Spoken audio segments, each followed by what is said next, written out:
Samantala, inilunsad naman ang ika-41 Love for All Caravan sa Pasay Samar na mismong pinangunahan ni Department of Health Secretary Ted Herbosa at ni First Lady Liza Marcos. Ang ipapangdetalya panoorin sa report ni Jimmy Angay-Angay. Pinangunahan ni DOH Secretary Ted Herbosa ang ika-41 na Love for All Caravan sa Pasay Samar.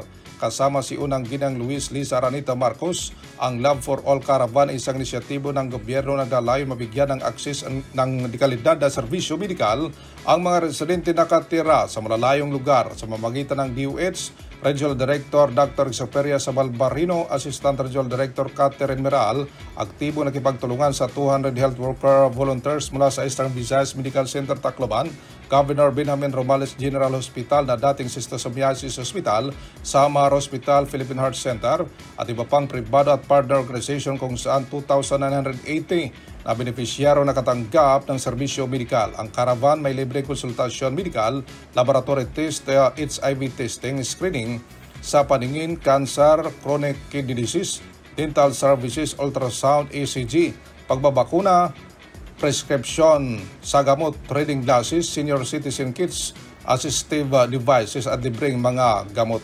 Wala dito sa DYV Election Radio Tacloban, ito si R. Jimmy Angay-Angay para sa DZRH, una sa Pilipinas, una sa Pilipino.